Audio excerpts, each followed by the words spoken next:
আমি আজকে আপনাদের কাছ থেকে বিদায় নিব ইনশাআল্লাহ। আপনাদের এই মসজিদে আমি গত বছর এই টাইমেই এসেছিলাম। আপনাদের মসজিদে যখন এসেছি, ইট ওয়াজ মাই ফার্স্ট ইন্টারভিউ। আমি লাইফে জমার জন্য প্রথম কোথাও যদি ইন্টারভিউ দিয়ে থাকি, সেটা হলো আপনাদের এই মসজিদ, এবং আপনাদের মসজিদে আমার প্রথম সিলেকশন। তো আলহামদুলিল্লাহ, দীর্ঘ একটা বছর আমি আপনাদের সাথে ছিলাম। আপনারা আমাকে নিজের সন্তানের মতো, যারা যুবক আছেন তারা নিজেদের ভাইয়ের মতো করে দেখেছেন। তো আপনাদের এই ঋণ আমি কখনোই শোধ করতে পারবো না। সিরিয়াসলি, আমি আজকে নিজ থেকে কোনো কিছু বানাই বলতেছি, এরকম কোনো কিছু না। আপনারা যে আমাকে যেই সহযোগিতা করেছেন, এই সহযোগিতা আমি কখনোই বলতে পারবো না। আমি আপনাদের কোনো লাভ করতে না পারলেও আপনারা আমার অনেক লাভ করেছেন। তবে মানুষের জীবনের মধ্যে একটা জিনিস বারবার আসে, সেটা হলো বিদায়। আমরা জীবনে অনেকবার বিদায় নিয়েছি। সেই ছোটবেলায় ক্লাস 10-এ বিদায় নিয়েছি, ইন্টারে বিদায় নিয়েছি, অনার্সে বিদায় নিয়েছি।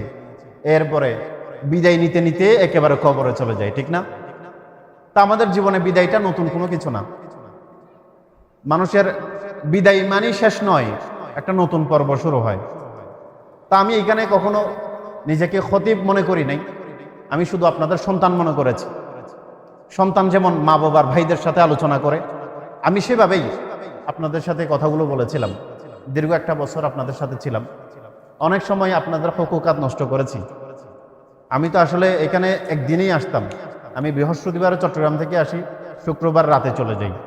সেই হিসেবে আপনাদেরকে এত বেশি দেওয়ার মতো টাইমও আমার ছিল না। আপনাদের হুকুকগুলা যে আমি আদায় করব, সেই সুযোগও আমি পাই নাই। তবে হ্যাঁ, আপনাদের এই মসজিদের একটা ঐতিহ্য আছে। আপনাদের এই মসজিদ থেকে অনেক বড় বড় খতিব বের হয়েছে। এই আমাদের এই কক্সবাজারের একজন সূর্য সন্তান বলা যায়, যিনি আলোচনার মধ্যে আমাদের সবার আগে চলে আসেন, এই জয়নাল আবদিন সাহেব। তিনি এখানকারই খতিব ছিলেন।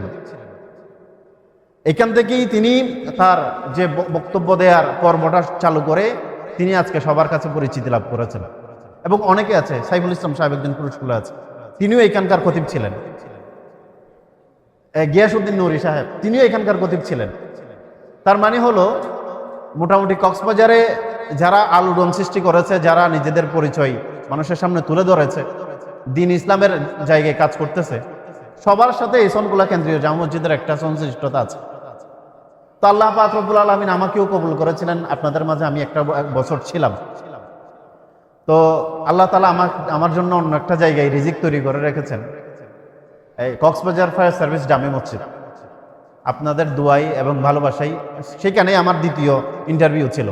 আমি লাইফে কোথাও আর ইন্টারভিউ দেই নাই, প্রথমে এখানে পাইছিলাম, এরপর ওইখানে। তো তারাও আমাকে ফাইনাল সিলেকশন দিয়েছে, তারা বলছে যাওয়ার জন্য। আত্মীয় স্বজন এবং মুরব্বীদের সাথে পরামর্শ করে তারাও বললো যে ঠিক আছে, আপনি তাইলে যান। তো আমি আপনাদের কাছে আজকে বিশেষভাবে ক্ষমা চাই। আপনারা আমার উপর যে রহমটা করেছেন, দীর্ঘ একটা বছর আপনাদের সন্তানের মতো করে রেখেছিলেন, এই সুদ আমি কখনো পূরণ করতে পারবো না।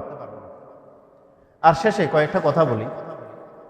আপনাদের মাঝে এই সমাজটা যেহেতু বড়, মানুষও অনেক বেশি, এই জায়গায় একটা জিনিসকে আপনারা বেশি গুরুত্ব দিবেন, সেটা হলো ইউনিটি, ঐক্য থাকবেন। অনেকেই যখন জামাত বড় হয়, তখন শত্রুদের একটা মূল উদ্দেশ্য থাকে, সেটা হলো যাতে তাদের মাঝে ফাটল তৈরি করতে পারে, ফাটল তৈরি করা যায়।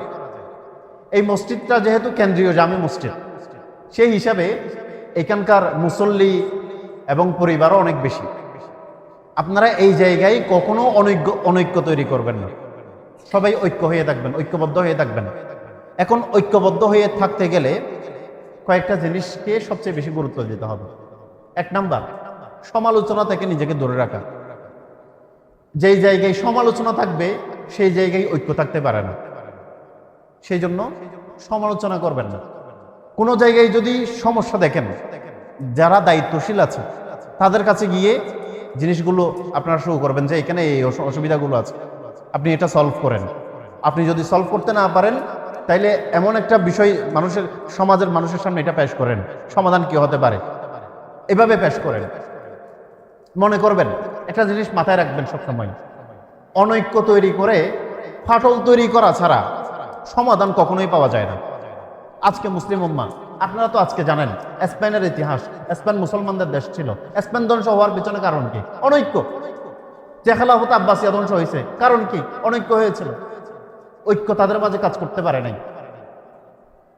তেমনি ভাবে মুসলিম উম্মাহ যেখানে ধ্বংস হয়েছে, তার মাঝে মূল কারণ হলো এই অনৈক্য, এবং তারা জিহাদকে ভুলে গিয়েছে আল্লাহর রাস্তায়।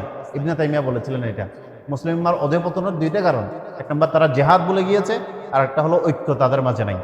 সেই হিসেবে আমরা নিজেদের মাঝে ঐক্যকে জোর দিব এবং ভালো কাজ করব। বিশেষ করে অন্তত তাওবাকে বেশি বেশি গুরুত্ব দিব। আপনারা আমাকে সবাই মাফ করে দিচ্ছেন ইনশাআল্লাহ। আপনাদেরকে তো মাফ করার কিছু নাই আমার। আমি আপনাদের কাছ থেকে যা কিছু পেয়েছি, এই জিনিসগুলো আমি মাফ করতেছি বলে আমি ছোট করব না। আমি চাই দুনিয়াতে আমরা যেভাবে এভাবে ছিলাম, আখিরাতেও আমরা এভাবেই কথা বলবো ইনশাআল্লাহ।